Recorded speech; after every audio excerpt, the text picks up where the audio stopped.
DAC members. Good evening. 6:02, I'd like to call this meeting to order. Welcome everyone, DAC members and guests. If you could just make sure you sign in, please, that'd be great. We have people back there facilitating the sign-ins. If the DAC members could please look over the minutes from last month's meeting. And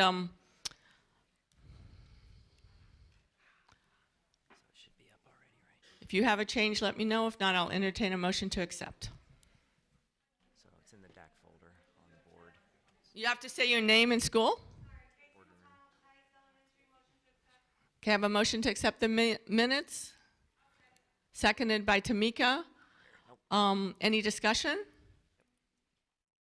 Yes.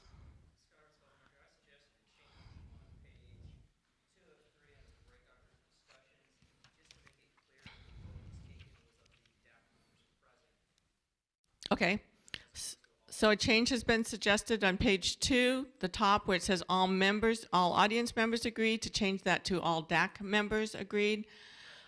All DAC members present agreed. So I'll entertain another motion to accept with the change.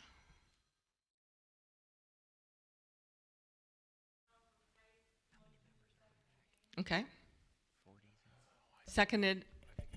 All in favor? Opposed? Okay. Minutes have been accepted. Okay, now it's time for public comment from non-DAC members about agenda items.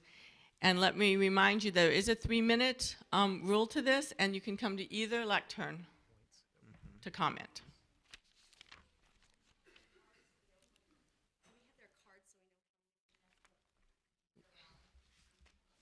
We had them sign in. Okay, this is the time if you came to talk about an agenda item, the site selection is on the agenda, that you would come and speak.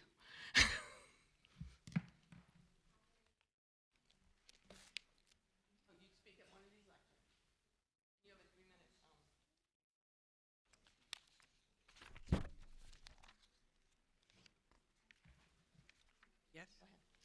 I don't think it's on. Oh.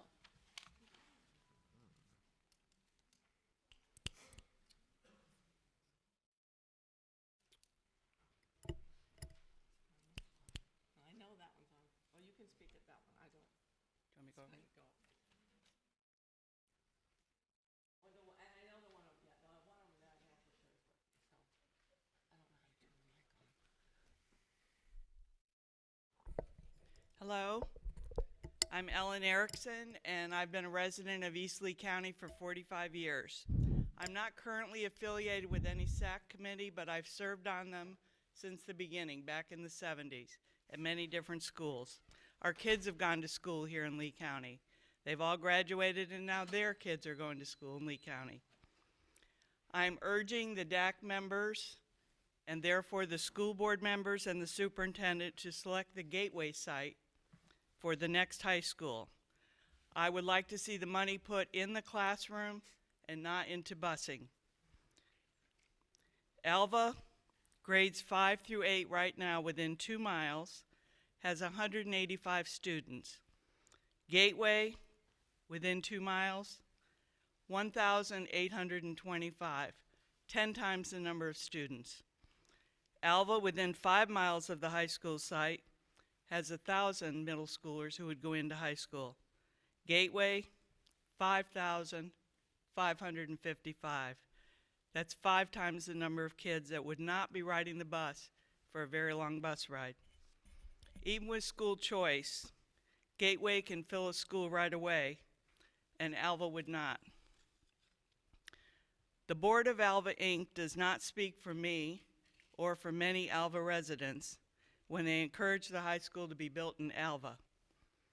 I know many of them are nostalgic to have a high school in Alva again, but that's not a sound reason to build one on that site. Much of the energy of Alva Inc., including my energy, is to keep the population down in Alva. We want to remain rural and not have big developments. So there's no expectation of great growth in that area. And those of us who live near the Alva site do not want our small 2-lane roads to be widened to accommodate buses and additional traffic. We like our rural lifestyle. A high school in Gateway makes the most sense. I urge you to support the Gateway site.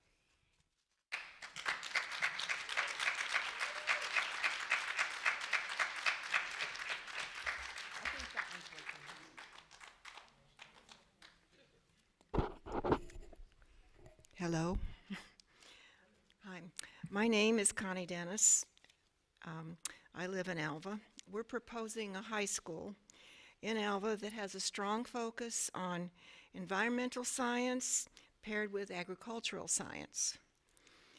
Considering that we have a huge environmental problems in our area, such as the polluted river, which creates economic problems and health problems, we want to go forward with trying to have a curriculum that's going to work on this.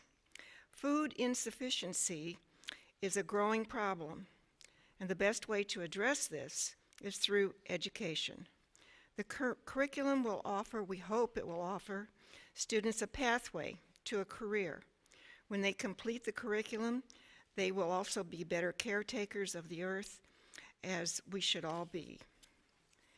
The environmental program, we hope to focus on protecting and improving our quality of life.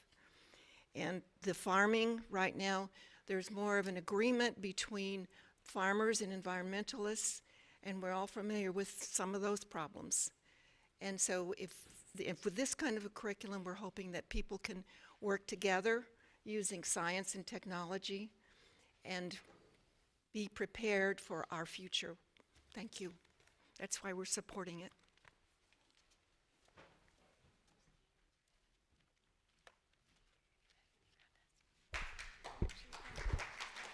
Now we have two. Good evening. My name is Ruby Daniels, and I'm president of Alva Inc. We understand that there are more students closer to the Gateway site than in Alva. However, we think there are other considerations that are very important to take into account whenever selecting a school site. That's why we are supporting a curriculum with a strong environmental science and strong agricultural science program. In addition, the Alva site has lots of resources surrounding that site to help support such a program. We have 2020 properties that are right next door to the school site. We have the Greenbrier Swamp, which is available for studies, and we have the brand new Eco Agri Park that will focus on the environment and agriculture and how to live healthier and better lives. In addition, I would like you to consider that just because Joel Boulevard, which runs in front of that site, is two-laned, it is not a negative factor. In fact, all of the schools in East Lee County enter and exit on a two-lane road. So I hope you will give some consideration to the proposal that we have made.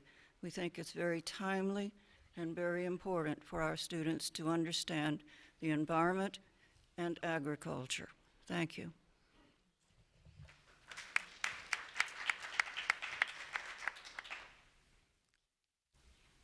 Hi, my name is Alexa Murphy, and I'm 10 years old. Gateway is my home, and I don't think I should have to go to school in another town. Thank you for considering Gateway.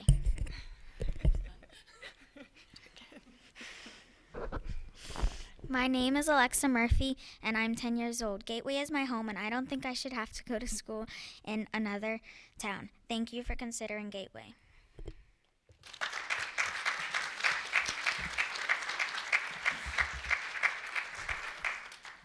Good evening. My name is Don Ruane. I live in Alva, and I support the Alva site. I'll concede there are a large number of students who live down at the south end of this attendance zone, and you'll see a slide later on that shows that. Data, good data is important to making the decision, but you need to drill down below the surface of it. These students will also be able to go to East Lee, to Lehigh, to the charter school that already exists in Gateway, as well as Riverdale. As Lehigh grows, and it's forecast by Don Scott of the MPO to reach about 219,000 by 2040, that population of students will be moving up through Lehigh Acres and will possibly be attending a school in Alva. I'd also like to note that this is a school that will last for about 50 years or so, maybe longer. Looking at the data today and the costs today is important, but you have to consider the long-term impact of this school and what it will mean for the community. I hate to think that we're just going to make a decision on what we have today. We've got to think about the future as well. Roads, as Ruby said, East Lee, Lehigh, Varsity Lakes, Buckingham Exceptional, Riverdale, all these schools, Estero High School, have two-lane roads, and they manage to accommodate the traffic. Along Buckingham Road, there are deep ditches, just as there are from Tuckahoe to State Road 80. So I'd like you to be sure you take all these factors into consideration. Thank you.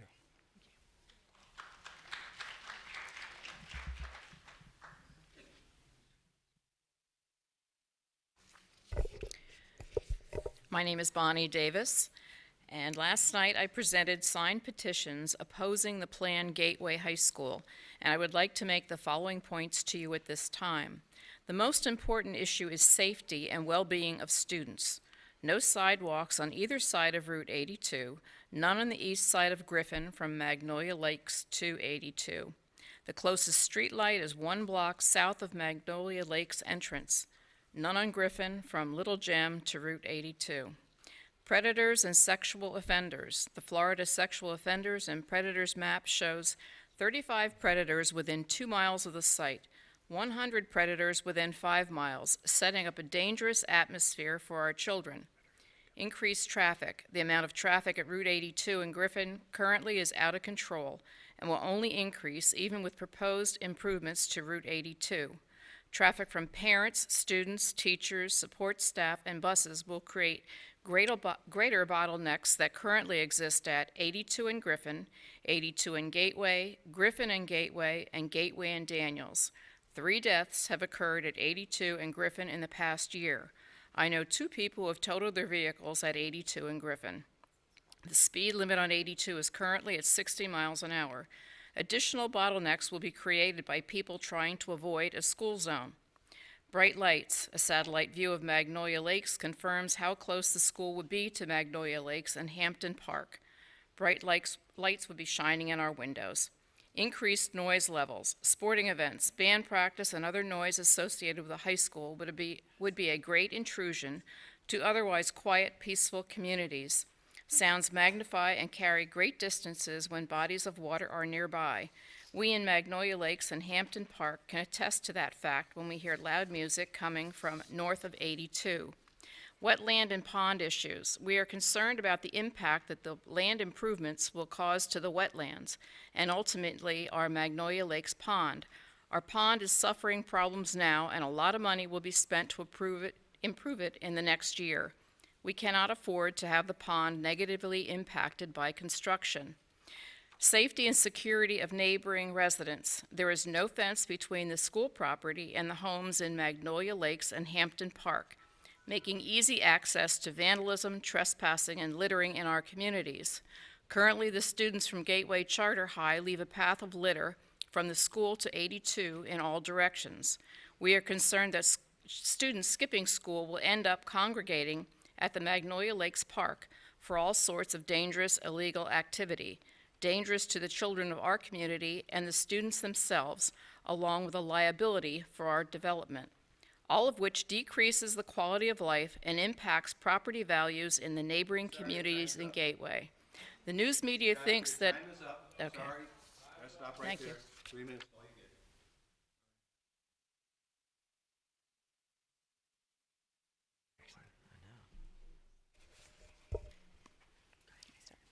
Hi, my name is Teresa Park, and I'm a part of the Lehigh Community Council. And we at the Lehigh Community Council believe that the school in Alva is a good idea. And I'm here to talk to you from the perspective of a homeschooler because my family has homeschooled its entire life. And I would like to share that many homeschoolers begin homeschooling in junior high. So there's a subsection of junior hires in our East Zone that are not being accounted for in the data. And as Dawn mentioned, good data is what you need in order to accurately assess where the school should go. And most homeschoolers actually do consider going back into the high school system at the freshman year because they want the same opportunities awarded to all the other students in Lee County. However, one thing that has happened to me personally is that when we came to that freshman year, I was told the only school open was in Dunbar. I live on the Hendry-Lee border, so that would be where my daughter goes. She would bypass 4 schools to get to Dunbar High School. And so I am doing this because I know that I have little kids down the street that are raised by single moms and grandmothers that don't have the time to come to this meeting and to speak on their behalf, but they want a secure education for their children. And so I want to propose to you that in a group, I know of at least 375 homeschool families in the East Zone. Those are 375. If you calculate at least 2 children per 375, that's some raw data that needs to be taken into consideration when you talk about school site. When you talk about programs such as ag, there is no such program in any of the East County schools. Unfortunately, other schools in other zones have these ag programs that we are so sadly missing, but yet look at what is in the East Zone. There's a lot of agricultural property, so we're missing a subset of students that don't have availability to curriculum that would suit their family's needs. And so I know that Gateway site is very condensed, and so it's easy to see the population growth. But I would challenge you to pull permits for what is going on in Lehigh, for what is going on in the East Zone. Every corner, there is a new house going up.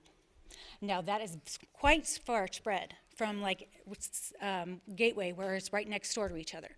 But there are homes, there are developments that stopped during the recession that are now back alive. So please, please, pull permits. This is not about nostalgia one bit. This is about a need that is not being currently met in the East Zone for students that live where I live. And I see that time and time again, and that's where they come to the homeschooling community, is because their needs are not met. And so what you need is those behinds in the seats in order to get money. And if their needs aren't going to be met, they're going to continue to go elsewhere. And so please consider that when you're looking at sites. Thank you.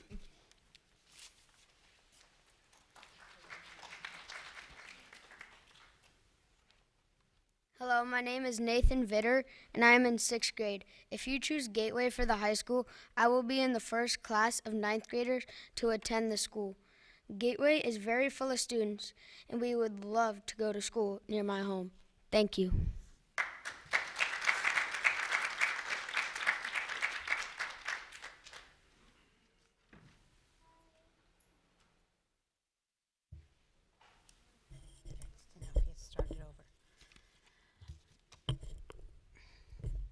Hi, my name is Jessie Vitter, and I live in Gateway for the last 8 years. I'm going to take one moment quickly to address the Magnolia Lake situation, although I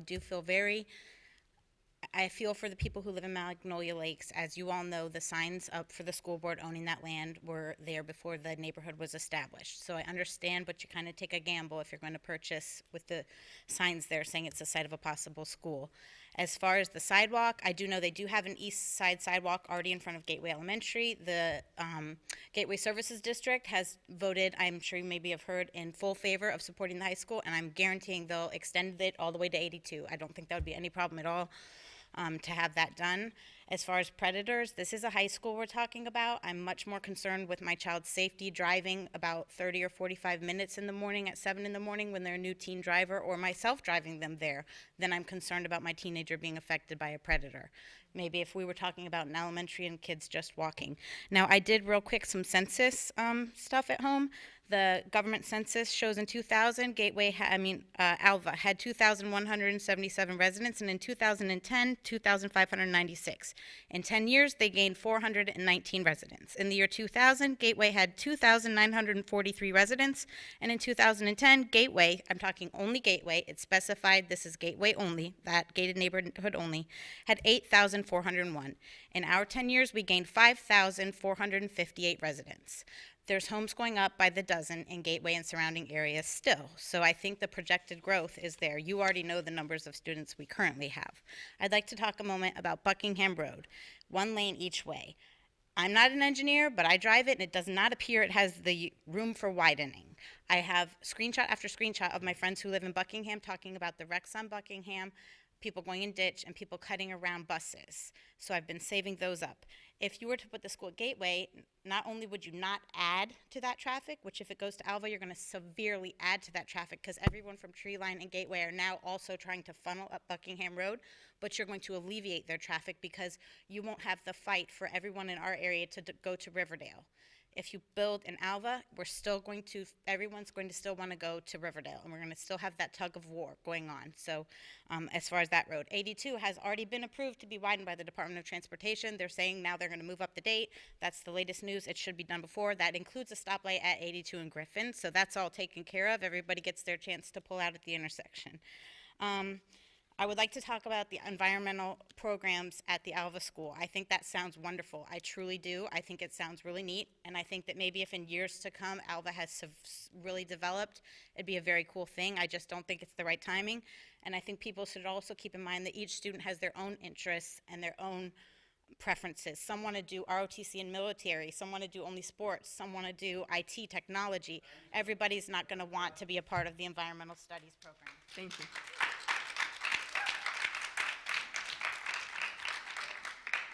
Couple of quick comments before I move on. Never have I had to face no one. I love when we face people. Never have I had an agenda whereby the topic is going to be presented, but public comments come before.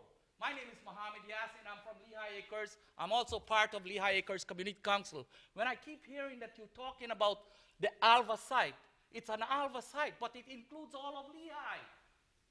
All of Lehigh. I don't need the mic. I'm just letting you know. It includes all of Lehigh. I have not only retired from the United States Army 24 years and served honor and urban, I have also taught at the high school, Lehigh Senior, for several years. I retired about 2011, so I am coming with experience. We need more of the sites that can cater to technical or agricultural. Where do you think our students go when we teach them? Affluent students move away once they get the education. Is that what we want? Look at our area. Look at our arena.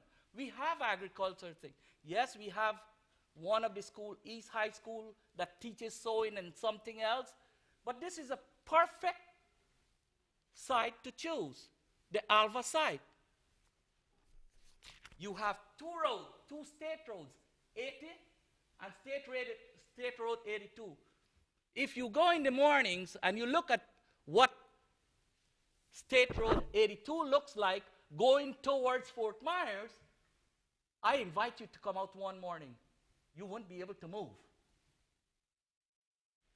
Choosing the site at Griffin is ridiculous. Do your proper due diligence. Those people who are advising, and I'm talking to the school board too, think of what you want to do for the people. When we get elected also, we come and we look for votes, and you make some promises. You don't keep them. You change your minds. Don't do that. I guarantee you, you won't be in office for another 4 years. And it's not a threat, it's a talk. So that we know we need to do the right things. We need to do the proper things for the citizens. We need to do the proper things for the students. And I also want you to know that, look, currently, the community council, if they don't count Lehigh Acres Community Council, which represents about 120,000 people, yes, we're not a town, we're not a city. If their resolution does not count here, then what counts? What counts? Nothing. Is that what we're here for? For us to make decisions without proper and due diligence? I'm asking you in the future to make your presentation, then do the public comments, so people don't have to repeat things. Sorry.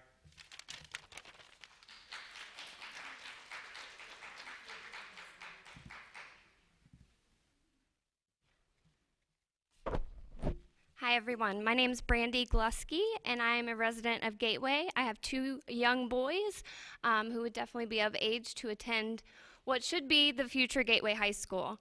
I'm not going to speak to the numbers of population growth and the current population because I think we've beat a dead horse there and I think no one can argue with those points.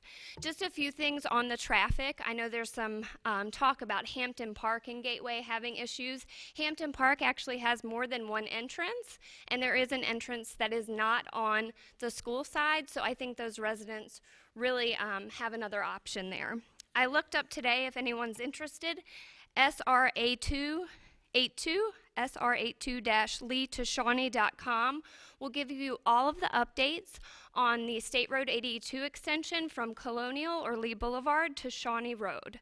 It's going to be 6 lanes, yes, 6 lanes, 3 on each side, with a median, with a sidewalk, and with a stoplight at the location of the school site. So I think we really are going to be able to cover the road situation there with or without the high school that is being done. I have 2 articles here with me, one from January 29th, 2017, one from the end of December 2016, both deadly crashes on Palm Beach Boulevard, which is en route to the Alva site. Multiple people commented to those about what a racetrack that road is, and I know one day having 2 teenage boys driving, it is not a road that I want my boys driving on. So I hope that you guys take all of these things into consideration. Look at where your money is going to be best spent. Look at where the utilities are already ready to be hooked up and you don't have to run miles and miles and miles of utility hookups. Gateway is where the school needs to be, and I think this crowd today shows you that this is where the school needs to be. In closing, I just want to read a couple things from the leeschools.net site. Vision 2020 is the school district of Lee County's updated strategic plan for fulfilling our vision to be a world-class school system. Building on the recommendations of an education revolution, a theory for action, Vision 2020 defines a specific course of action to implement key research-based recommendations and strategies allowing the district to meet our 4 overarching goals. The goals are increased student achievement, increased family and community engagement. I can show you where the communities and families are today and where their support is. Increased retention of effective and highly effective employees. I think asking employees to drive to a site that's almost in another county might not be great for teacher retention, and become a model continuous improvement organization. I think if you guys read and apply these 2 schools to what you as a school district wrote, it's a clear choice. Thank you.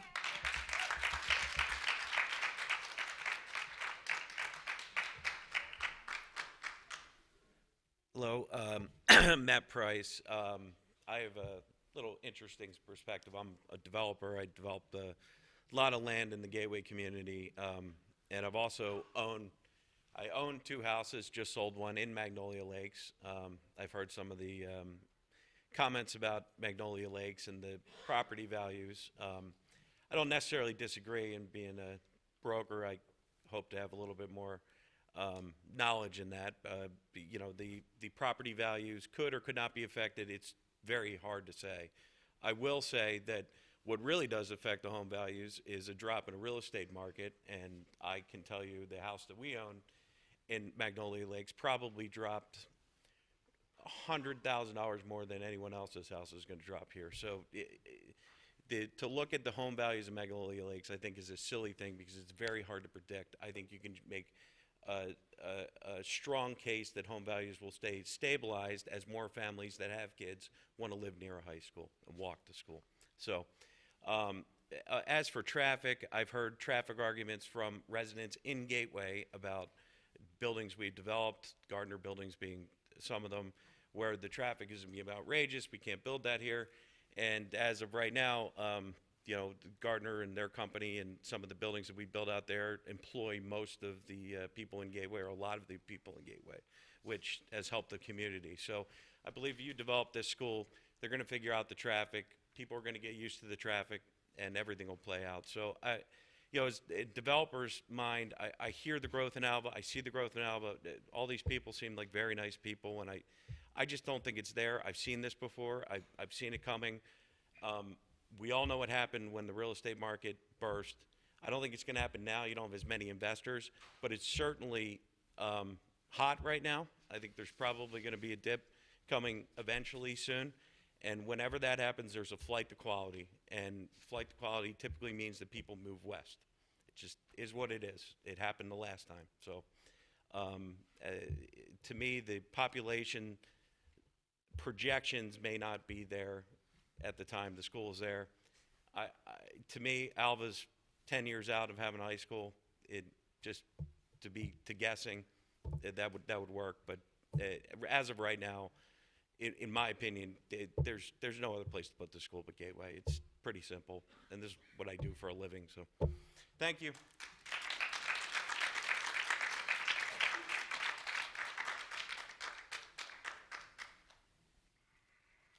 Good evening. I've been a Gateway resident for 12 years now. I got two boys, 8 and 4. One of the things that I think that Gateway is challenged with from a sense of community is the fact that we don't have that pillar in the community that kind of unites the community, which I miss from being up north. And as a former northern resident, I used to work in a high school, and the traffic concerns at a high school, 6:45 to 7:15 in the morning, and then it's done 2 o'clock to 2:30, and it's done. That's easily managed by a county the size of ours. That'll figure itself out in the first 6 months of the school year. And when you look at the amount of building that's happening just off the tree line corridor between Magnolia Lakes, or between Botanica Lakes and Marina Bay, and all the stuff that's going in between Tree Line and Gateway Boulevard at the current moment, I mean, the population growth there is now, I know the statistics are pretty alarming from the fact that, you know, the need in Gateway for a high school is much greater than the need now in Alva. In addition to the fact that the cost of building in Gateway would be significantly less. I don't know what the exact budget is for the building, but a $2 million savings for building Gateway versus building Alva because of the water and sewage hookup being ready to go in Gateway versus not being ready to go in Alva. I just believe that it's really a no-brainer. And if you're on the board and you're a fiduciary, like most boards are, you have to make the best financial decision for the community, because the Estero resident shouldn't pay more for a high school to be built for very little logical reason. So it's not about necessarily Gateway versus Alva, it's the entire county that's paying for the building and the maintenance and the upkeep of these properties. And if you can save the county residents money in taxes now, then I think it's a pretty easy decision from a financial perspective. And I think that that's a huge piece when you're deciding to spend other people's money. And when you're spending other people's money and the ability to tax, I think that should be taken into account. And that's my case for Gateway. I appreciate your time. Thank you very much.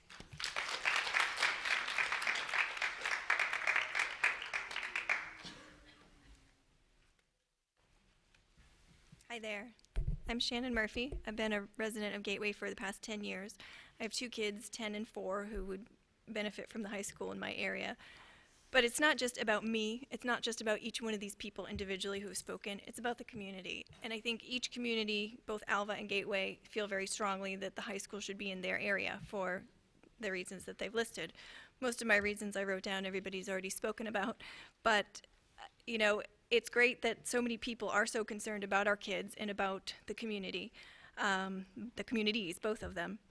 But I think, you know, my personal opinion, not just because I live there, but I think it makes sense to have a high school in Gateway. Financially, it would be a significantly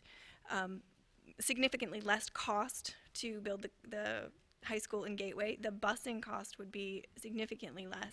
It's not just for the residents of Gateway. We have students now in our Gateway Elementary School that come from Lehigh and surrounding towns as well. It's not only for the students in that community. It's not like everybody would be walking. There would still be some busing from Lehigh or other areas. But it would be consistent. It would be the same kids that they've gone to school with from elementary school and on. And it would be the parent support, the support you see here, supporting the kids, and just would really benefit the community and continue to build that community feeling that we've known to love growing up in Gateway Elementary. I personally can back up. I could throw my kids over the fence to Gateway Elementary. I live that close. And I love when I'm walking my dog in the morning and I hear the kids playing on the playground. So for me to hear a football game or a band playing, I think that would be great, because I think it gives that sense of community, of feeling that there's things going on and there's people having fun and there's people doing positive things in the community. So I really hope that you consider both the community aspect of building a high school in Gateway and also the financial aspect, which would be significantly less. Thank you.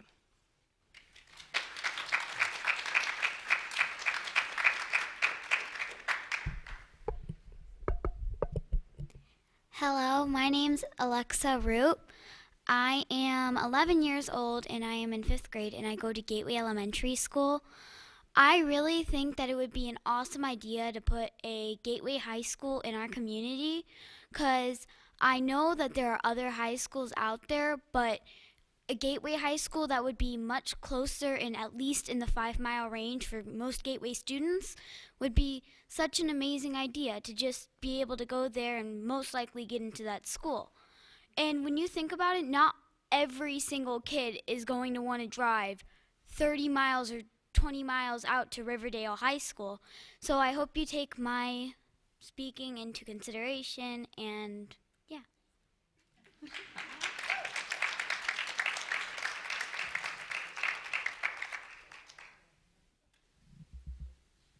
Okay, thank you for all the public comment. Now we will hear from our board liaison, no? Pam.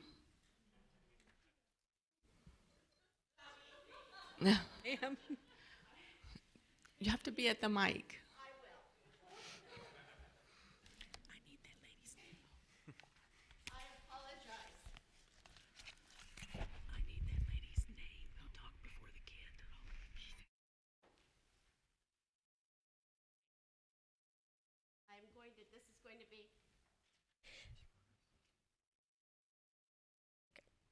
This is going to be short. I'm going to waive my time for speaking so I can go to the presentations. Since time went longer, I do have, for those of you who have requested to assist us with legislative responses, I do have a recent Florida School Board Association spotlight about some adjustments. If you can read through this, it tells you where you can go to get more updates, but also there's a call to action to contact the members of the Senate Appropriations Committee to let them know that the amendment that Senator Simmons has proposed is sound, and to let them know that we support that. Also, and that will be it. Copies are up here. I hope for as many of you who are interested in taking one, please do so. We all need to work together for our students. Thank you.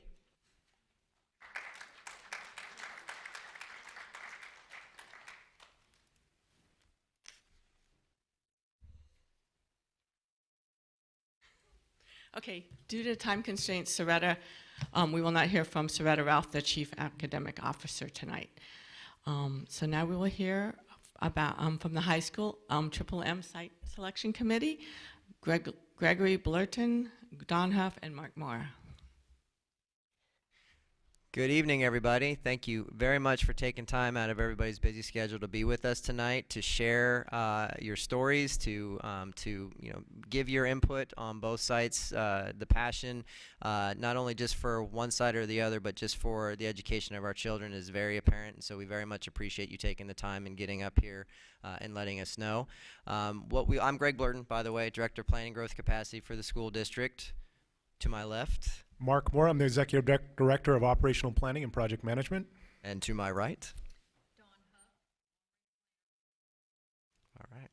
And we have a presentation today for high school Triple M, the next East Zone High School. And this presentation is a district property recommendation and just steps through the process that has been that has taken place to date, the process going forward, and what criteria and information has been gathered so far on both sites.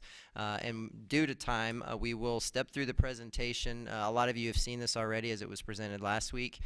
So we'll step through this, and we do want to provide as much time as possible within the constraints that we have in the meeting to answer questions from the DAC members.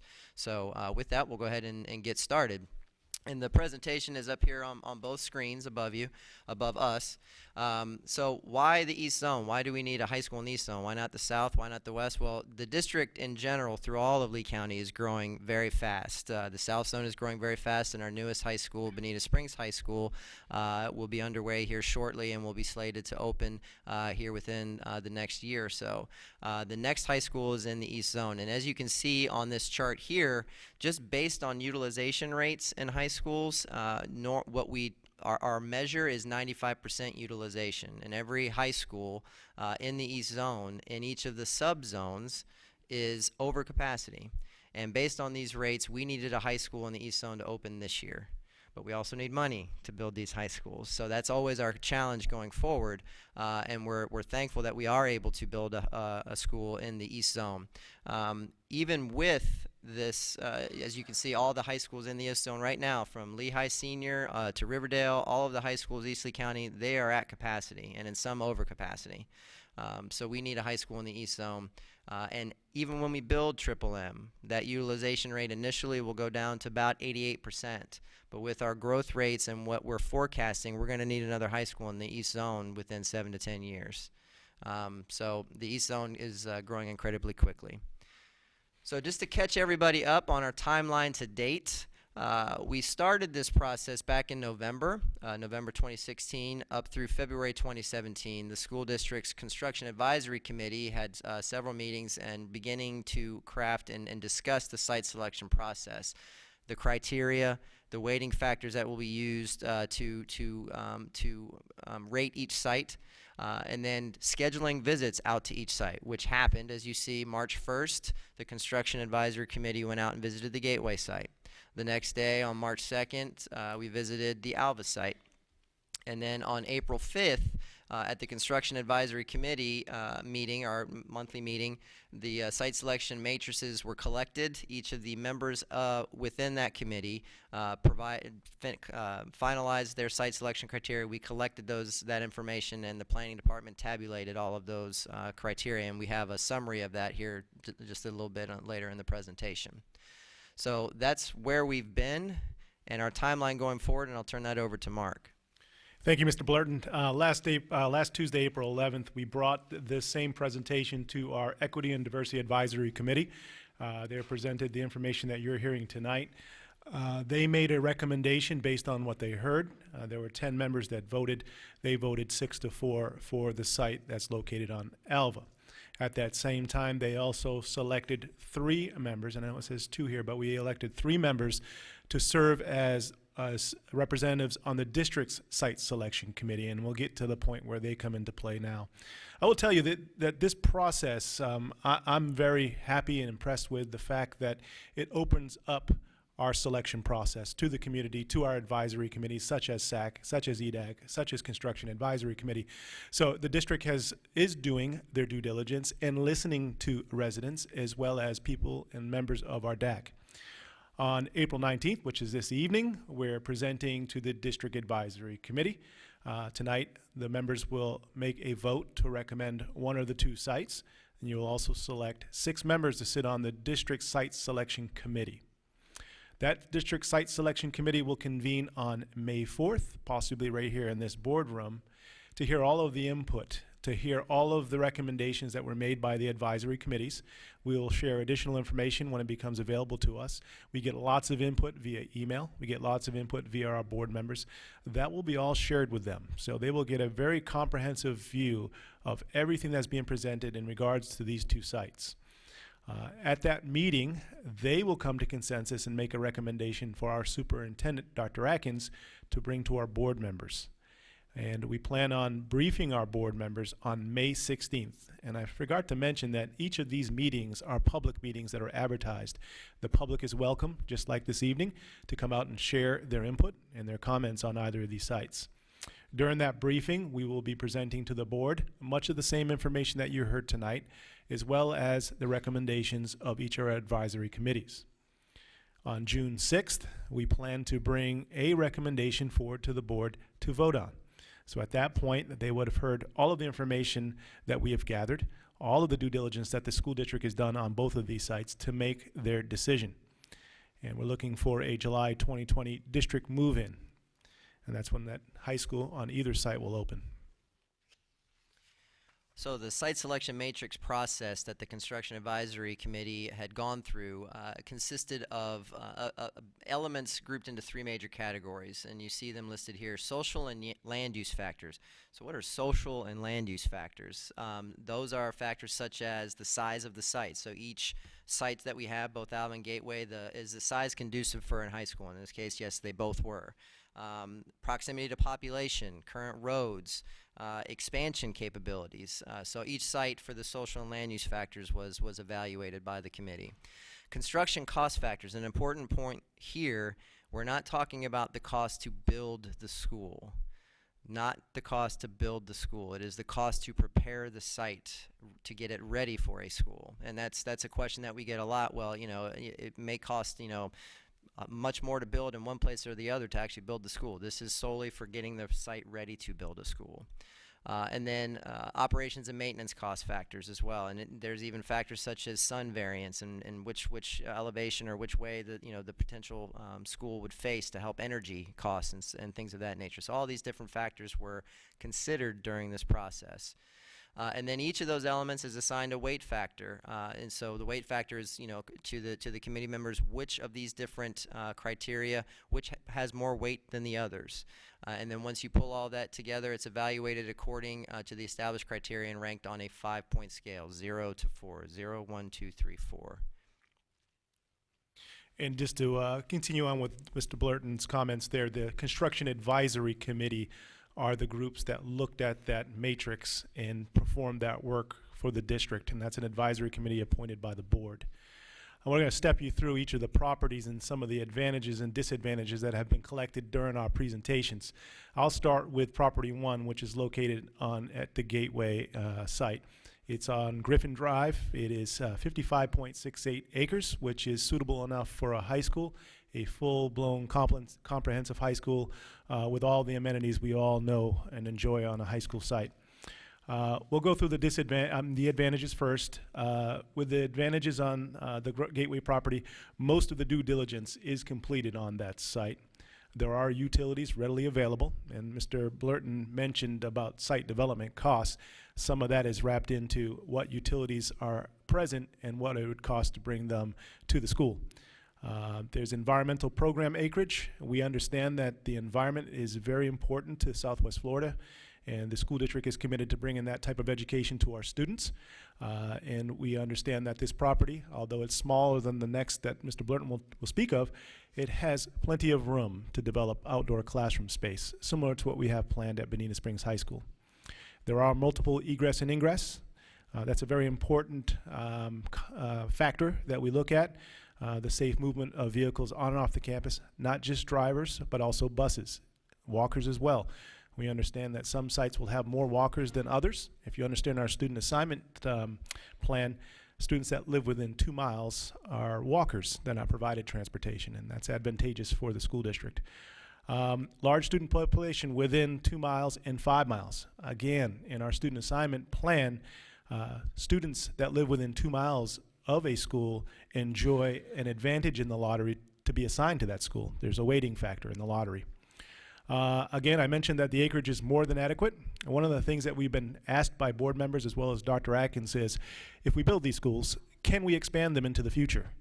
And the good thing is both of these properties have the ability to expand the school if additional capacity is needed. And we didn't mention that the plan is for a 2,000 student station school at this particular site.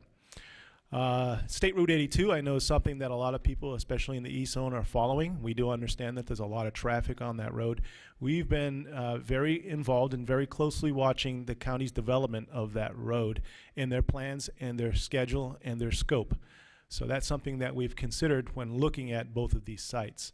And from what we understand and working close with DOT is that piece of roadway will be completed prior to us opening the doors to this school.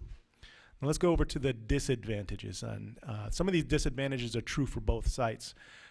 Potential longer environmental permitting process. And right now we're looking at between an 18 to 36 month period of time that will elapse by the time we get the proper permits to build on this site. And that's true for both sites. The duration might be a little bit different. How do we get that information? Well, we got letters of opinion from engineers who are very familiar with this process. It's becoming very arduous to build just about anywhere in Lee County where water and environment is a concern, and we understand that, and we are accounting for that in our assessment of these sites. There are possible endangered species that we'd have to mitigate, and that's true, as you'll see in the next slide, on both of these sites. Wetland as well. And I mentioned in the last time we presented this, it's pretty hard to find dry land in Florida. Most of it is a wetland, so we know we have to mitigate that in one way or another. And lastly, as I mentioned, as an advantage, it's also a disadvantage if we're still widening that road while school is open. While every schedule is not perfect, we understand that it's under the direction of the county and the contractors they're working with, that there might be a disadvantage at that point. But we're hoping that the road is complete, and that's what we're anticipating. I'll turn the next site evaluation over to Mr. Blurton. Property 2, the Alva property, Joe Boulevard in Tuckahoe, 103.2 acres, a larger site. And again, stepping through the advantages and disadvantages, as on the left side, similar to Gateway, most of the due diligence has been completed on the property. And when we say the due diligence that has been done helps us get the rest of the information that we're stepping through right now. There is plenty of environmental program acreage, which you've heard today from a number of the public speakers. There are multiple egress, ingress that's getting in, getting out, and the acreage is more than adequate for expansion. 103 acres, it's a very big piece of property. There's a lot of expansion capabilities on that property. Some of the disadvantages: the roads currently not conducive for traffic to support the school. The utilities currently are not available. There is a smaller number of student population within the 2 to 5 miles of the school. There is potentially, as Mark had said, with the Gateway property, a longer environmental permitting process. This one's slightly a shorter duration, 16 to 24 months. And then as well, there is potential endangered species mitigation and wetland mitigation needed for this property also. And this next slide, and I know a lot of you have seen this slide, it was mentioned by a few people today. This slide, and it might be hard to read up top, but this basically shows the students within 2 to 5 miles of both the Joel Boulevard Tuckahoe Road property, which is the purple circle, and the Gateway site, which is the yellow circle. And this is the students within 2 to 5 miles. If the Joel Boulevard, within 2 miles, approximately 499 students within 2 miles of the Joel Boulevard and Tuckahoe Road site. Within 5 miles, 2586. And 5th to 9th graders, currently you see the 185 and 1010. And below that, with the Griffin Drive site, the students within 2 miles of the Griffin Drive proposed Gateway site, over 5,000 students, and then within 5 miles, over almost 15,000 students, and then the 5th to 9th graders, 1,800 and 5,500. So the site selection matrix scores, and I know the numbers may be hard to see as you step through these, but what you see here in front of you, the yellow on the left is the social and land use factors. And the first column of numbers are each of the different criteria, so site size, some of the other factors that we had mentioned going down, and then Gateway is the blue, Alva is the green. And as you step through those, you see the scoring for the subtotal scoring for each of those different areas from our Construction Advisory Committee. And for the social and land use factors, and again, this is the yellow, and I'm not sure if you can see it, but Gateway was 1,569 to Alva's 1,334.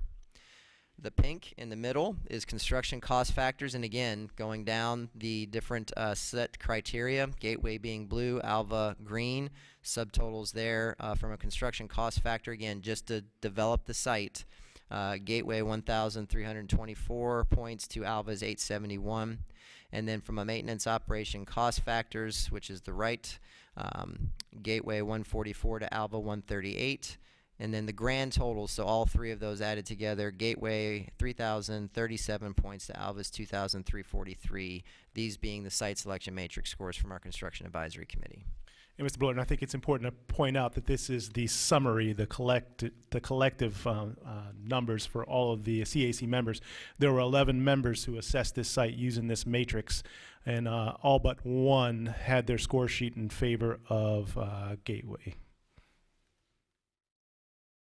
And so based on the site selection criteria and the factors that we had discussed, the Construction Advisory Committee's recommendation being the Gateway Griffin Drive being the future home of High School Triple M, based on the site selection criteria information that you had seen and what we had just stepped through.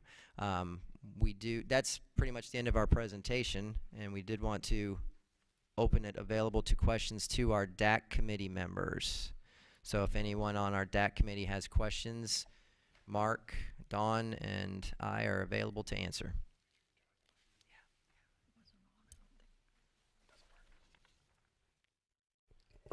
Hi there, Scott Hertz. I currently represent Gulf Elementary. I had a couple questions. I'll tell you which are, and then I suppose perhaps you can provide answers. You mentioned both sites had more than adequate acreage, but I'd at least like to understand what acreage is required for the anticipated footprint, because there's obviously a significant difference between the two sites. I know you presented some summary data, and the next two questions are related. I was curious what the actual projected total costs are, and then I don't know if it's possible for you to present it in a slide fashion or something, but I understand that basically my understanding of that summary slide is that the construction committee voted in favor of it, but with just numbers, there's no way to have, at least for me personally, no way to understand any of those criteria. There's no difference to me between the slides you presented and simply telling me that the construction committee voted in favor of the Gateway site. I don't know if you could present us any more detailed information on those criteria. I'm not asking for us to re-vote or reevaluate them, but it's hard to understand what that slide means other than, in summary, they voted for it. So those were the issues I'd like to understand a little better to be able to give you feedback. Thank you. Mark, do you want to take as far as the acreage and the actual property that's needed? Absolutely. We look for a minimum of 40 acres for a comprehensive high school that has all the facilities and amenities that we offer in all of the other 13 schools, soon to be 14 schools. So 40 acres is the minimum. We have schools such as South Fort Myers, I believe, is built on fewer acres than that, and it's more than adequate. And as far as the depth to the summary numbers that you had seen on the site selection criteria, each of our committee members this is the site selection criteria. And we have this in full detail that we have provided. We provided to the media. Obviously, names are not on these, but just full scores so you can see what the context is behind each of those different numbers. So if you would like that, we'd be happy to provide that to you. Did we answer your question? Yeah.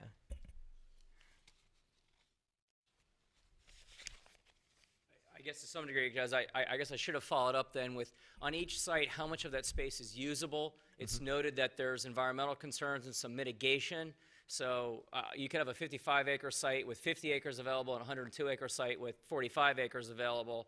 So I'd be curious, based on the 40 being required, how much is available, and I'll leave it up to everybody individually as to whether they have interest. I mean, I don't know, is there a summary you could present of the different areas as opposed to just numbers 1 through 20 some odd as to what the totals were so that we could understand how those criteria were balanced?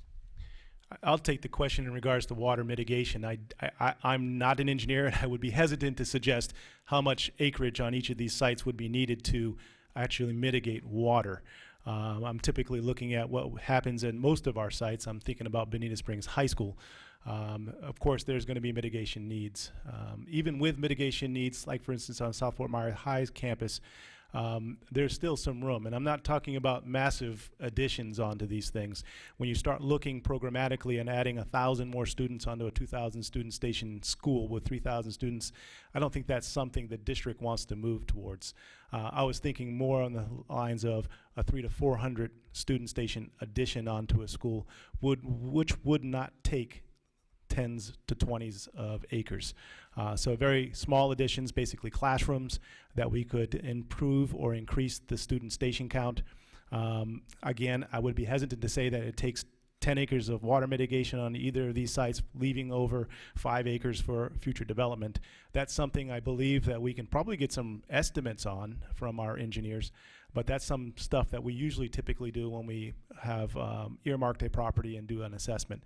And again, there's a lot of things we can do with the design of the school and the footprint. I mean, typically it's a 3-story school, and we can go higher if we need to increase the footprint. We can also look at shared use facilities. One of these sites has a good potential for use of facilities that are already in place inside of the community. So it would negate the need to have to build possibly ball fields and other athletic fields. So there's a lot of circumstances and things that we'd have to assess when we choose a site that could help us gain extra acreage or design a building differently to maximize what we have for space. Right, and that is actually one of the criteria under the social and land use factors is the proximity for future expansion for the community and the school. And that was one of the criteria that was weighted very heavily. And just for instance, on that 5-point scale, 0 is it's incompatible with future expansion. 1 is significant variances with future expansion. 2, some variances. 3, it corresponds well, and 4 corresponds ideally. So that is the detail that each of these different criteria get weighted and ranked. Any other questions from DAC members? Yeah. Yes, ma'am. Sorry.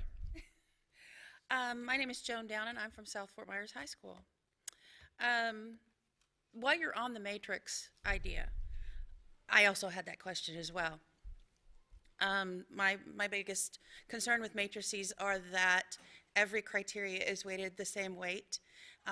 For instance, for teacher evaluations, contacts with parent, as well as curriculum knowledge are weighted equally. Were any of the factors weighted more heavily than others, and how much? I mean, you've got a 0 to 5, but are they all 0 to 5?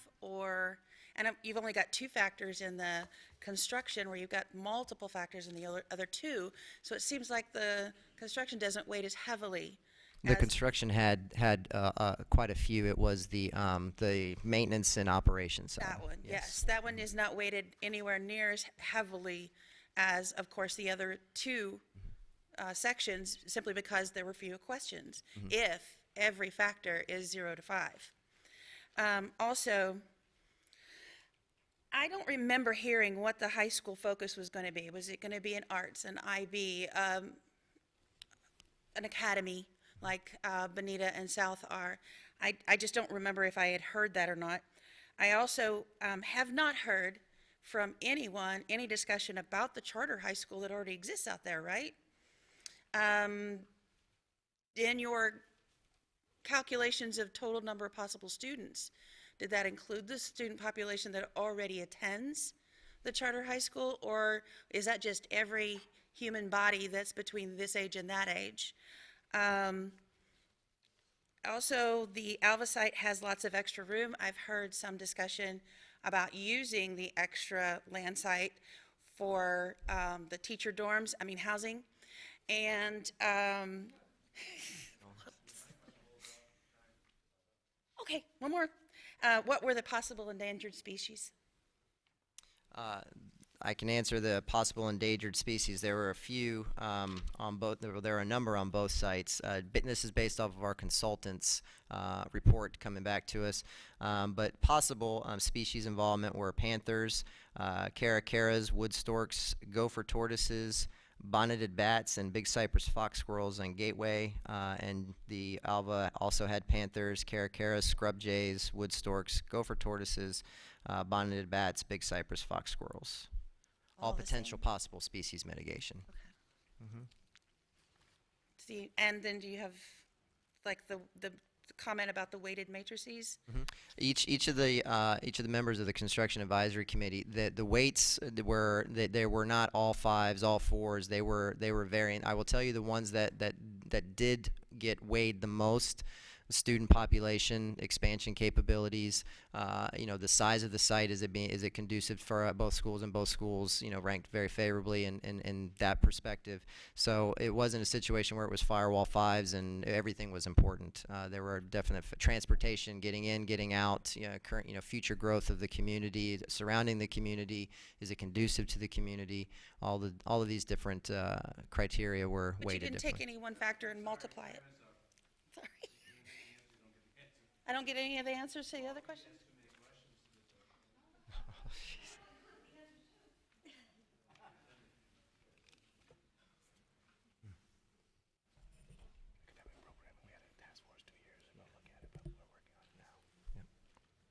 Yes, sir. Andrew Evans, Tanglewood Elementary. You mentioned the Equity and Diversity Advisory Committee came out in favor of the Alva site, and I'm wondering if you would be able to share any of the comments that they provided in their recommendation. Thank you. Absolutely. The EDAC committee was divided 6-4, not an overwhelming majority. The folks that supported the Alva site were really swayed by the fact that the curriculum that we could put out there, especially agriculture, sustainability, and environmental, was something that they felt strongly was needed in the school district, particularly with the fact that we have a very low socioeconomic population in the area. They thought that that type of program would address some of those issues. So that's what they felt most strongly about. I also heard comments in regards to the spacing of schools out in that particular area, so that we equitably spread them. Again, using the word equitable. They suggested that a school located in Gateway would cluster too many schools closer together.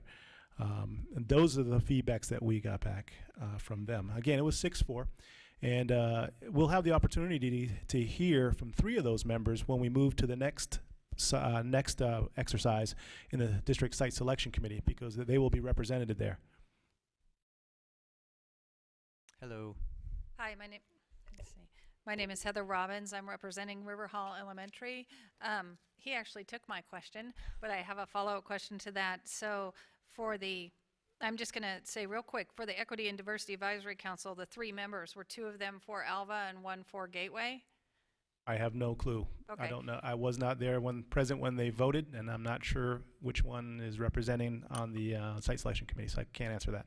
Okay, and then how much weight does the Equity and Diversity Advisory Council recommendation have as opposed to the construction stuff that we just heard? We heard a lot more information about the construction stuff than the equity and diversity. So how much more weight does the equity and diversity have, or is it equal? How many people from construction are going to be on the next? I will share with you, none of the advisory committees carry more weight than the other. Their function is to advise the board on any of the information that they can collect.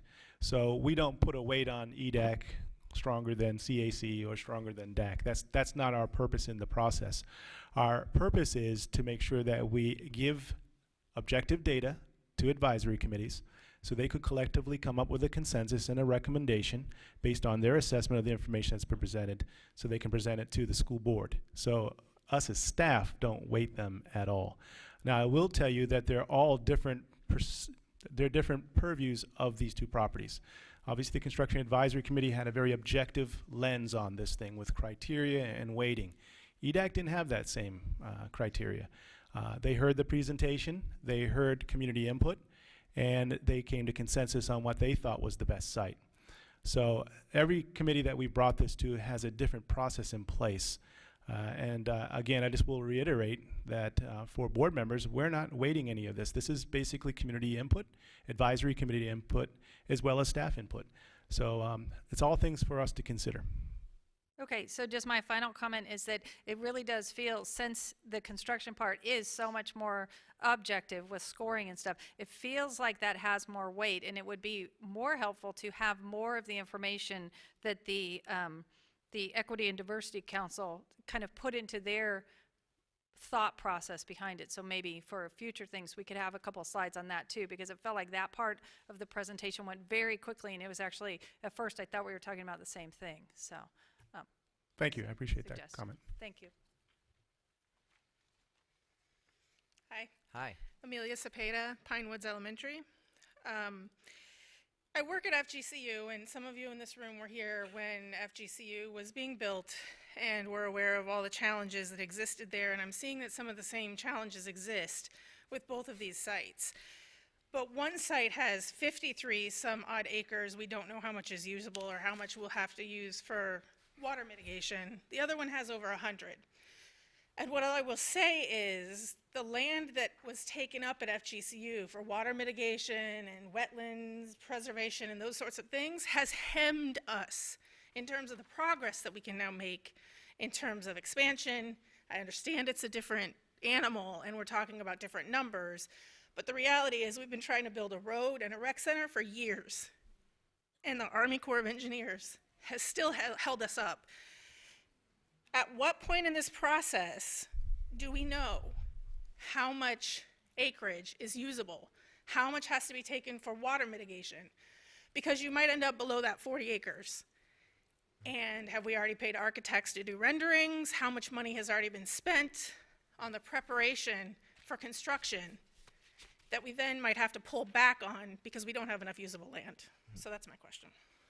The consultants, when they went out to both properties and to help us determine what type of mitigation is needed, whether it be species, wetlands, and on the Gateway property, there are wetlands on potential wetlands on site, potentially above more than 10 acres. And on the Joe Boulevard property, there are wetlands on that property, potentially above 5 acres on that property as well. Okay, so there's potentially more Correct. usable land at one site than the other. Okay, and is the Army Corps of Engineers involved in any of the permitting that needs to be done? And the one thing with wetlands, when you say wetland mitigation, you can still build on them if you mitigate them somewhere else. Right, but it has environmental impacts regardless, but is the Army Corps of Engineers involved in permitting? Yes. Yes. As well as Southwest Florida in Water management. Water district. management. Okay, thank you.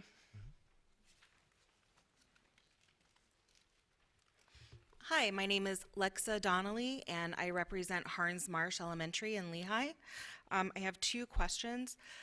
The first of which is, I would like for you to please explain a little bit further the weight factors given to both locations, not just on current population growth, but also future expected population growth. If the locations, let's say if the Gateway location has a current population that would support a fully not staffed, what's the word, a full enrollment at that school versus partial enrollment, partially filled school in Alva. And my second question is similar to that Gateway is close to Zone 2. And it's very close to Zone 2, where Alva is close to Hendry County.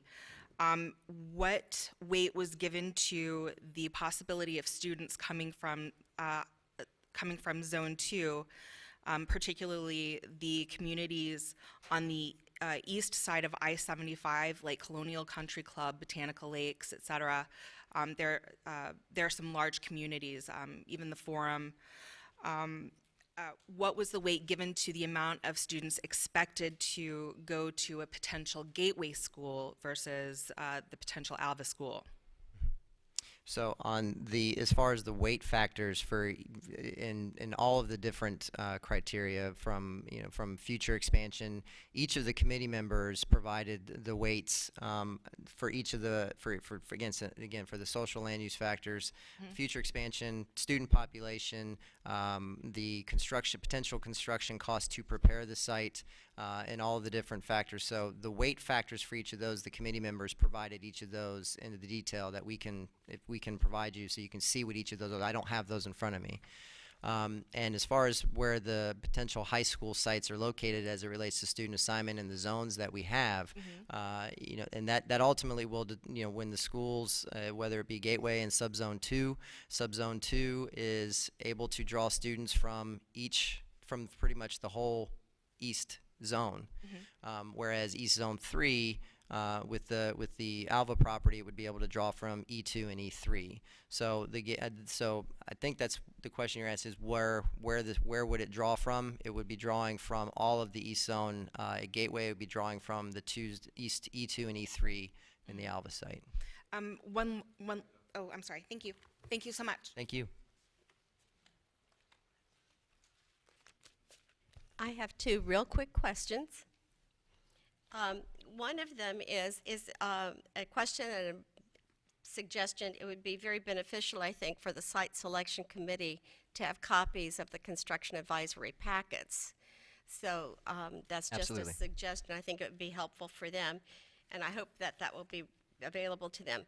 The other question I have is this: is it possible for the site selection committee to have some answers regarding the actual usable land mass for each space?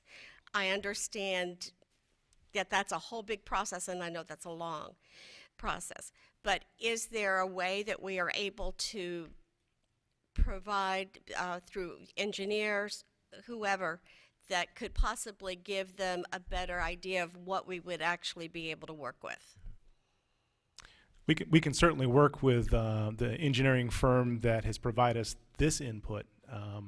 As you had mentioned, that's a financial endeavor for the school district to do a very intense assessment of those sites. But I'm sure we could get some letter of opinion from them, more precise than what we have now, to provide to them. As I mentioned before, there are many things that we can do with the design of the school. I know that Bonita Springs is a different prototype, but we certainly have a lot of flexibility in the design of the school to match it to the site. And I think that's something important that we need to mention here. Bonita Springs High School was designed around the site that was selected for it, leveraging the wetlands, the protected cypress forest. So every school is unique. The site will dictate what's the best design for the school. The site will also dictate, and I know there were some questions in regards to academic programming, will also help suggest that. And Joan asked a question, and we didn't get to quite answer it. I will share with you that over 2.5 years ago, the district embarked on a task, and it was a task force that actually accomplished it for us, that was built of community members, parents, staff members here at the school district, as well as business owners, to identify what are the best programs for our high schools, both here in the East Zone and the one that we're building in Bonita Springs High School. And they brought forward some recommendations for our academic services team to look at. Currently, we're working kind of parallel to the site selection committee here with the academic programming. We've reached out to the community. We actually spoke to some of the representatives from Alva Inc. in regards to their ideas for programming at the school. It's something we need to consider at any location that we build a school. So the input is coming in. We're developing some concepts for the academic programming, and that also will drive what the design of the school looks like. So to anticipate at this point how much acreage we need to build a school, all I can tell you is that we need a minimum of 40 workable acres. So we can work on getting some numbers, a little bit harder numbers there. But from our assessment of both these sites, there's adequate room for the schools and the prototypes that we've built in the past. Andy Erickson, Alva School. My question is involved the roads. You talked about Route 82 going to be completed, so that'll help where it'll be multi-lanes, I'm sure. But we've had a problem with Alva with traffic now without a school on Joel, where it backs up so much at the light at Route 80 that people cut through Tuckahoe and Stiles and Packing House, which are residential streets and not very, very narrow. Is there have you heard anything to increase the laneage on Joel to 80? We have not to date. Just to continue on with Mr. Blurton's comment there, we looked at the number of students that would need busing at each of these sites, given 2,000 student stations, and our estimate from our transportation department is that we'd need at least 31 buses at the Alva site to fill it, and we'd need 24 buses at the Gateway site. So when you talk about traffic and the number of buses, expense to the district, transportation costs are very high, and that's one of our aims in our Vision 2020 is to become more efficient. That is something that staff keeps in the back of their mind as well.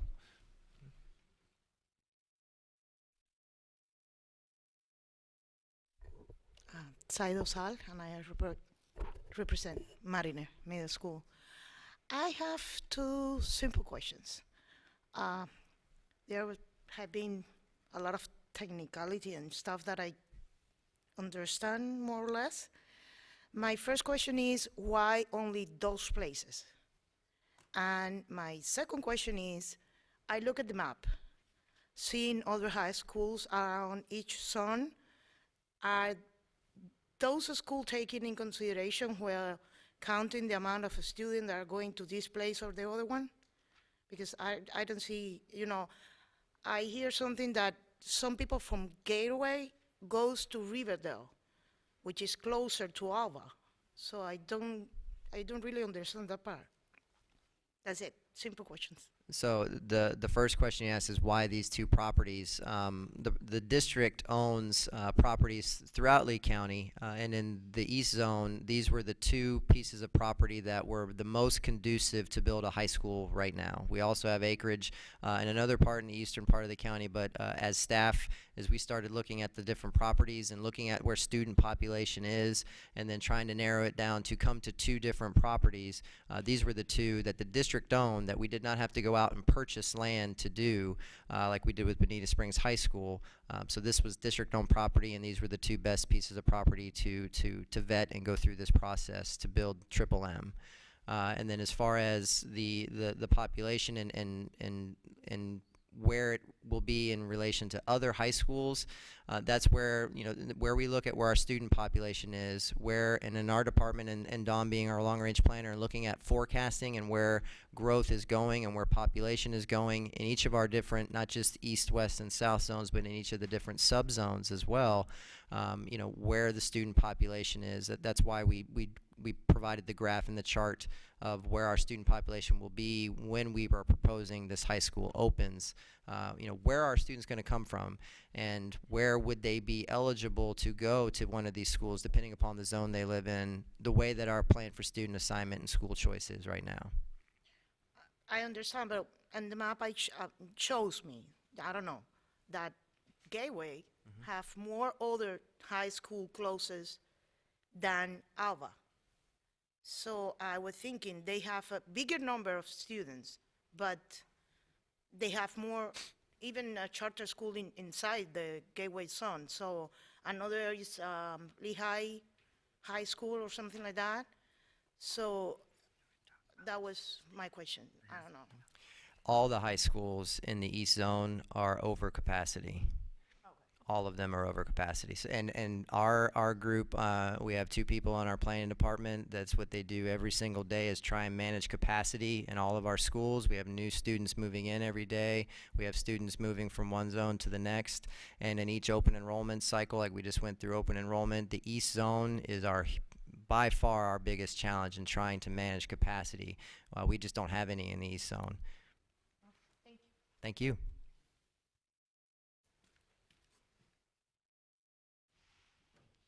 Okay, thank you. Now, DAC is going to vote on one side or the other. I mean, each person votes for the site that they want, Gateway or Alva. So I need all the DAC members to stand up so I can give you a card to vote on. If you are not the representative, you cannot vote unless the representative is not here. So if you're the alternate, you can only vote if the main representative is not here.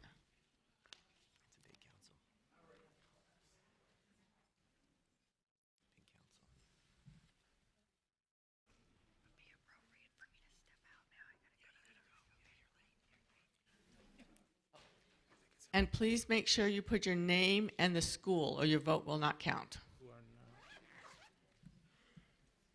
Work with the representative that they elect to bring those cards to the site selection committee. The people that we elect are not representing their own views, they're representing the views of the people that they appoint, whether they're for or against or either one. I think that's very important for them too.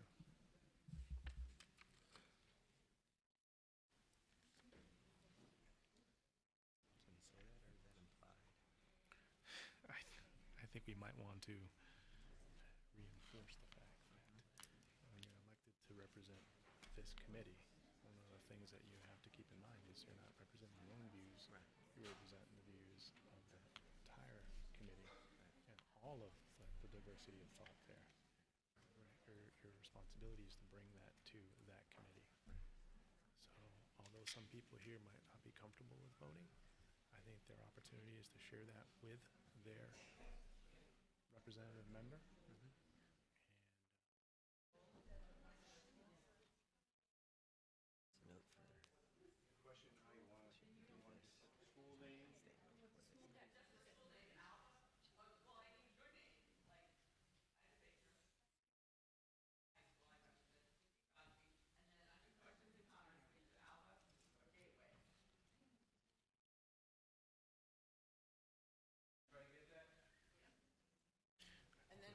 Mystery to the whole thing. Please don't, you can pull it out like I've done and raise your hand and we will come and talk. Just there's the lack of trust. Like you said, it's we'll take that. It's just, it just goes back to people just don't trust. Yeah, you should trust that the Construction Advisory Committee was appointed by Mr. Revere to do that work. It doesn't matter what this says. They can ask the same thing when you come forward and make recommendations. You've got to trust the committee. It's not what they voted for each of these things and how much they weighted them. I have confidence that that committee did a process that is They're taking their transparent. time.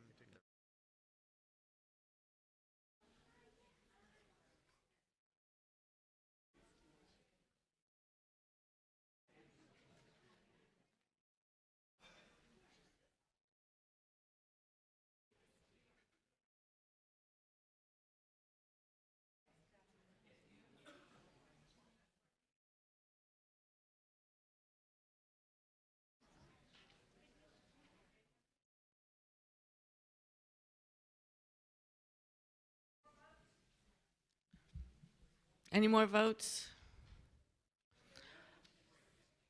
Okay, the next thing we have to do, or are going to do, we are going to select 2 people from each zone, the East Zone, West Zone, and South Zone, to serve on the Site Selection Committee. To let you know, the meeting is coming up, it's May 4th.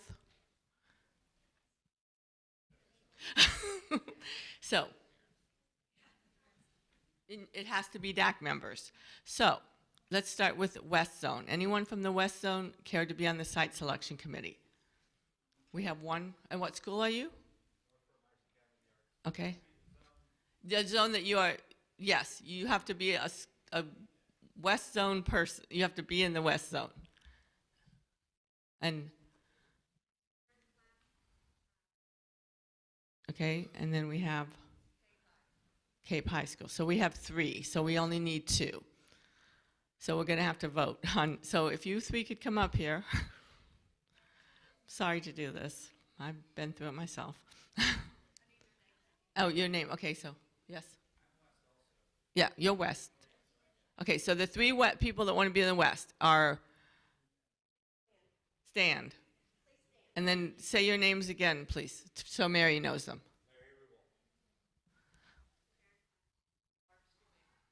Cape High.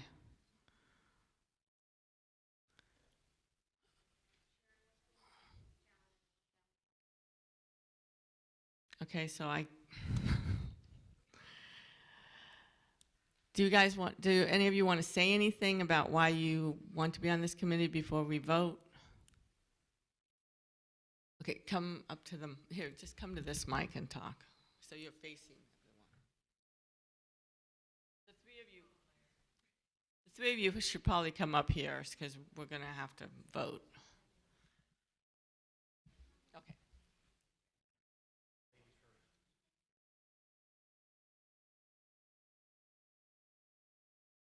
My name is Barb Schoonmaker. We've lived in Cape Coral area for 25 years. My husband is a retired general contractor, and I am very involved in what's going on in our district and want to see this to be successful.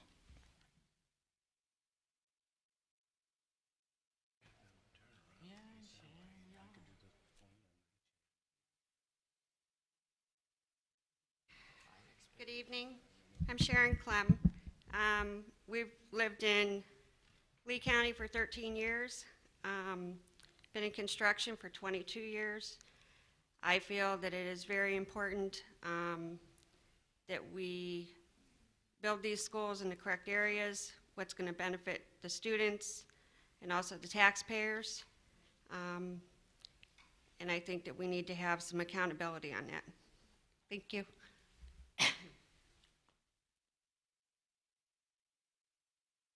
Good evening. My name's Larry Rubel. I have been in public education for 30 years. I've served on many different school and district-based committees. I actually represented DAC on the last site selection committee. I have 2 students that attend Lee County Public Schools, and I'm always looking out for the best interests of our students. Thank you.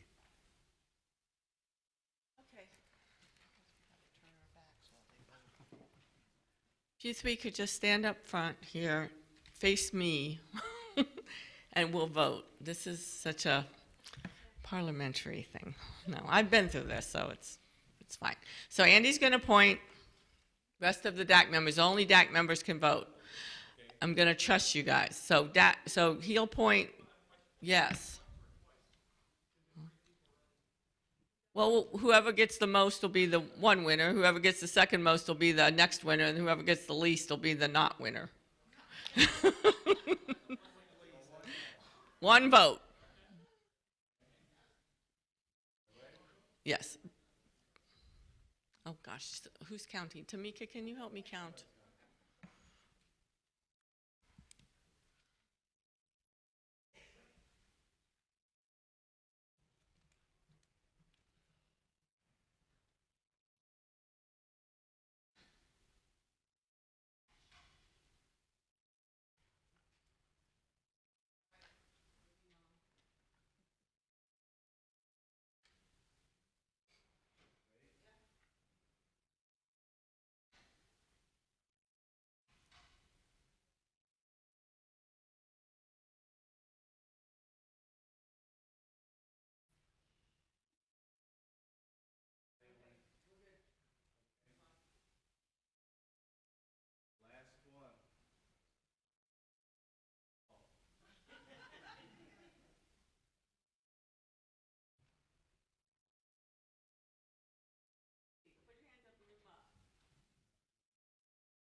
So both of you, Barb and Larry.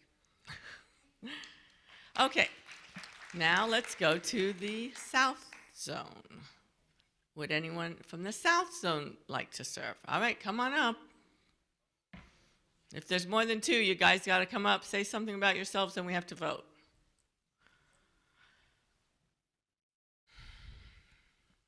Say your name and school so Mary can get that, please. When you get to the mic, say your name and school, and then say something. My name's Joan Downen. I ask lots of questions. I was on the previous DAC selection committee. I am a school teacher at South. My son attends South. I also used to teach in the East Zone at Riverdale High, so I'm kind of familiar with the population out that direction as well. So that's the reason why I selected myself to run for it. Thank you.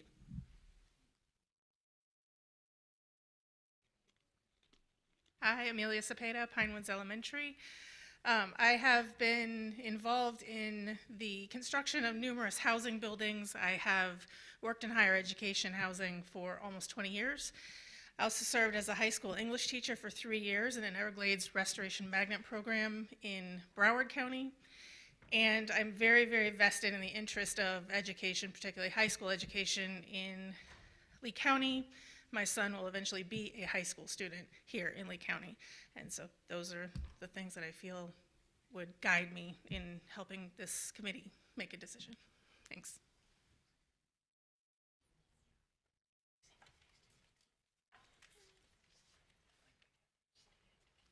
My name is Andrew Evans from Tanglewood Elementary. I'm a 2-year DAC member. Prior to that, I was a member of the school board's Finance Advisory Committee. I am a statistical analyst. So I feel that I have the capability of reviewing facts and making an objective decision. Thank you.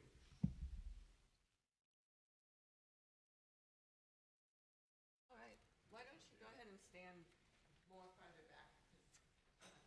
Somebody thinks that you can see people, so stand right here. I'm confused. I am always look at me. Pretend I'm bad. Okay. Want me to point to? I'll do it. You got it? Okay. Okay. Andrew, right? Yes.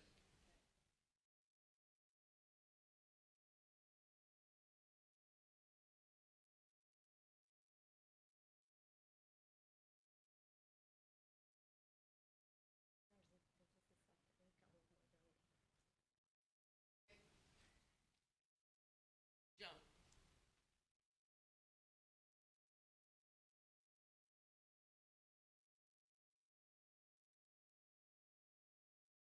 And Amelia.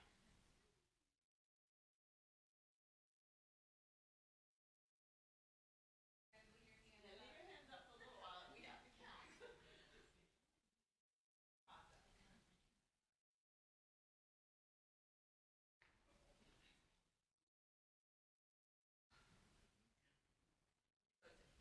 Andrew and Joe will be the representatives for the South Zone. East Zone. Come on up.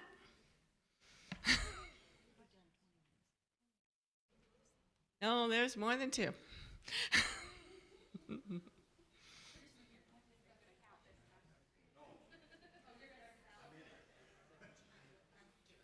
Okay. Oh my, we have 4 people, 5 people. Oh dear, we may have to do.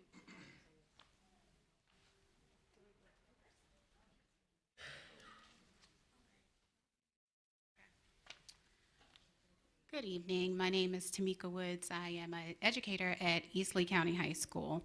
I am also a resident of Lehigh and also have kids in elementary school and up and coming 9th grade. I believe that I'll serve on this committee best because I have both ends of it, future and also present. And I'm an aspiring administrator, so I plan to be moving around sometime soon. And I think that all of the transportation issues, those different things, I will look at objectively serving on this committee, and as I had served on the last committee for Bonita Springs. Thank you. My name is Heather Robbins. I'm a full-time PA. I do have 2 children at River Hall Elementary. I am on the PTO at River Hall, as well as I am the alternate DAC member, slated to be the DAC member next year. We have ties, we live in Buckingham. I have ties to both Alva through River Hall, which is right on the border of Alva, as well as Gateway. My younger child goes to preschool in Gateway, and we love the schools down there too. So I do have a vested interest regardless of which location is chosen. I've been on several committees through the Junior League and know how to work in a committee process and want to do the best thing for our community.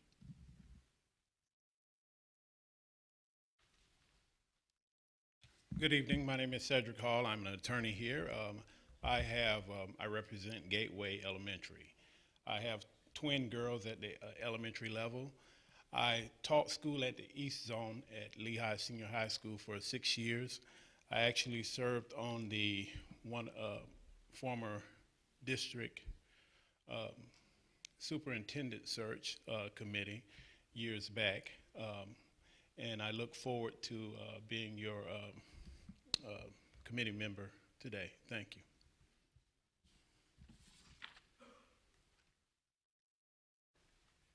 Hi, my name is Lexa Donnelly. I live in Lehigh, and I have 5 children in the Lee County school system, from my kindergartner back there all the way up to a junior. I have been active in the Lee County in a volunteer capacity for the past 20 years, and I've lived in Lehigh for almost 20 years. With that being said, I've really watched the growth of the community with an eye towards construction. My husband is in construction and is a superintendent, so I tend to hear everything from the ground up. His family are all engineers. My father just retired from being an environmental engineer at a geotechnical engineering firm in Fort Myers for 20 years. So this is really something that I've paid attention to throughout my time in Lehigh. I do have a vested interest in where this new high school is going because it's going to be an option for 4 of my children. So that being said, I just hope that everybody has a great evening. Thank you so much. Hi, my name is Casey McConnell. I'm here for Tice Elementary, and I have spent this last 17 years working in the construction industry. I've spent the first 10 as a project manager for construction companies, and the last 7 self-employed as a green construction consultant. I have built different kinds of schools and on the FGCU campus. That's what I do currently, and now that green construction times are lean, I also aim to spend more time with my kid. I'm a substitute teacher in the area, and I tutor kids from Riverdale. I believe I can come at this from a number of different sides because of my experience, and my mom just retired from 40 years of teaching, so I kind of watched the presentation with a lot of different eyes, so I'd like to come at this for the county like that. Andy Erickson from Alva School. Too low. You know what I've done for DAC. I've been with DAC since the beginning. But outside of DAC, I do a lot of things. I've been involved with at least 6 SAC committees. I've been involved with at least 6 schools also, high school, middle school, elementary schools, of which we're talking about over a period of 40 years. I've been in the East End. So in the East End, I know the East End backwards and forwards. I know most of the schools in the East End. And I know people in the East End, so I know what kind of schools they're looking for. So I think I can give a very, very good judgment on what might be the best school for this. Thank you.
Okay, so Tamika and Andy.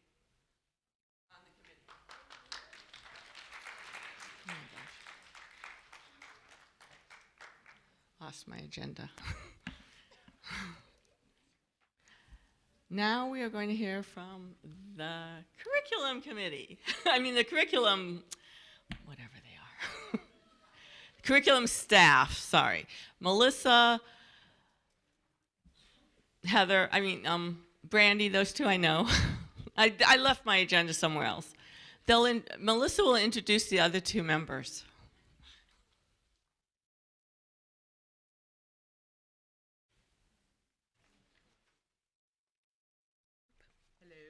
Can you hear? Oh, there we go. Good evening, everyone. My name is Melissa Robry. I'm the Director of Secondary Curriculum and Staff Development, and the part of our team is here this evening to briefly share with you about the work that has been done and is continuing to be done on our Lee County Standards for Excellence. So I'm going to let the team introduce themselves, and then we're going to briefly share the information regarding our standards work. Hello? Yeah, there you go. Okay. I'm Lizanne Thomas. I am the Secondary Literacy Professional Development and Leadership Specialist, and I worked on the Secondary Standards for Excellence. My name is Rebecca Mendes, and I'm a Professional Development Leadership Specialist and leading in content area elementary literacy. My name is Brandy Macchia, and I am Director for Curriculum and Staff Development Elementary. So the Lee County Standards of Excellence were designed to provide an instructional focus for our teachers, as well as resources for them to be able to develop effective and comprehensive instruction for our students in Lee County. The resources will also serve as an alignment with our standards for excellence, which our team will talk to you a little bit about how those were selected, and the supporting standards that are important for students to know and be able to do in order to meet the expectation of the standards for excellence. So the plan outlines that alignment between supporting standards and our Lee County Standards for Excellence. So the Standards for Excellence that they're going to talk about, they are the product of a teacher consortium that's worked over the course of the last year. We have had multiple groups that have kind of started and stopped, coming at it from different angles so that we could put different pieces together. They've provided input and ideas to kind of get the direction of the project. And then each group created its own product, which has been combined to create the final product. Again, it's still in draft mode right now. We are still in the continuing to seek input phase, but we wanted to kind of update you on where we were in the process. And those reviews will continue to go on. We actually have a meeting with a business group at the end of this week, a group of people who are a part of our district and support from a business perspective. And then we've also been recently meeting with some of the local universities in the area to garner partnership with them to help continue to build out. To develop these standards for excellence, we had a team of educators come together collaboratively, work for the past year, and they use multiple sources and criteria to develop the standards for excellence. Some of those were depth of knowledge, cognitive matrices, evidence-based research that's out there for teaching and learning, achievement level descriptors, as well as other progressions that are currently out there. And so our work isn't done. We have a long list, a laundry list of things left to do, even though this is a fluid document and will be tweaked and change a little bit as we go. Other things that we're working on are teacher resources that will align. We'll be working on aligning and correlating with our academic plans. And of course, we have to develop professional development so that we can roll this out to our teachers and our administrators so that they understand and can implement these standards of excellence. And of course, we need to be able to progress monitor what we're doing and develop those resources for our teachers as well. So this is one of the documents, a sample of one of the documents. There's 2nd, 5th, 7th, and 11th and 12th grade in your packet if you picked one up at the back. And this just gives the chosen standards of excellence, the ones that the consortium of teachers chose, and then sample outcomes for each of these. 2nd, 5th, and 7th grade are in there, as well as 11th and 12th, and you can see just they're kind of the same. So I'll also just share with you that it was very important we really worked as a K-12 unit, and we felt it was very important to have documents that were consistent K-12.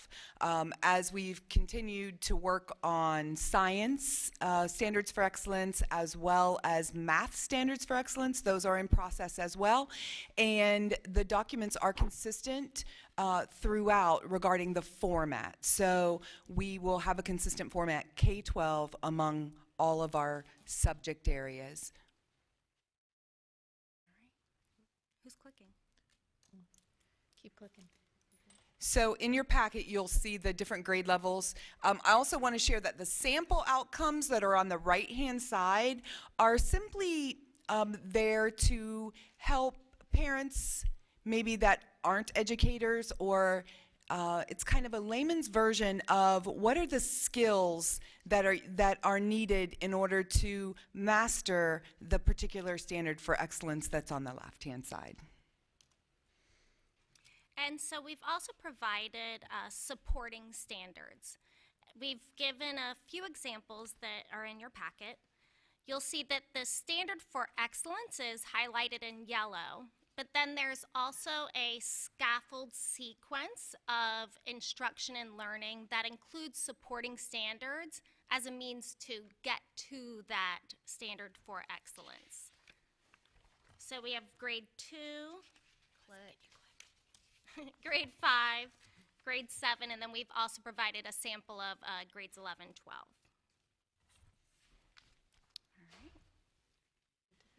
The third document that we have developed is the Diamonds of Differentiation, which shows the different levels of meeting the standard, either substantially below, minimally below, meets, or exceeds. In the center of that document, you'll see there's vocabulary. That's taken directly from the standard. We went through all of the standards and saw when vocabulary was introduced or when it was stressed.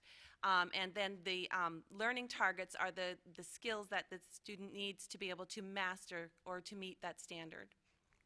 And we know that all students are not always performing at the same performance level. So we've provided a progression in order to differentiate.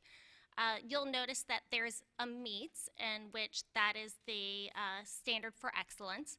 But then you'll also see that there's a means to scaffold up to that standards for excellence for students that need additional support. And then we have students that exceed our grade level standards, and they need to be enriched and perform at a higher level. So we've provided an exceeds example as well. All right. And we have all of that provided for the same selected standards for excellence. All right. So finally, when we look at the next steps, Melissa mentioned that we are currently we've got the initial framework done for ELA. We have brought in some teachers. We're partnering actually with a class through FGCU to begin to build out some of the teacher resources pieces. So beyond the basic language of what that looks like, what would a learning task be? What are some activities that could be done for those exceed students? What are some activities that could be done for a student who maybe hasn't quite yet mastered it? And then we are also in the process of the beginning phases of the math and the science. So we're kind of taking it one step at a time, but our goal is that then at the beginning of the year, we will have resources out and available to teachers. There are some elementary trainings that will be taking place during the month of May to kind of introduce this so that they begin to see those, and then secondary will take place as it moves on into May and into June, so that we will get that information out there, and then we're continuing to build the math and science. Are there any questions? And we are watching the time. Look at that, 7:55. I just want that noted. That's the time we're supposed to end. And staff development can do brevity. Because of time constraints, if you have questions, I'm going to ask that you fill them out on a card, and we will make sure that the curriculum staff gets the questions. Absolutely. And I want to thank the curriculum staff for giving up your evening and for joining us and giving us that very informative presentation. Our pleasure. Thank you. Thank you. Okay, now what we've all been waiting for. The District Advisory Committee has voted on the Gateway site 39 and Alva 12. So that was our final vote. I'll take public comment from non-DAC members about non-agenda items. Good of the order?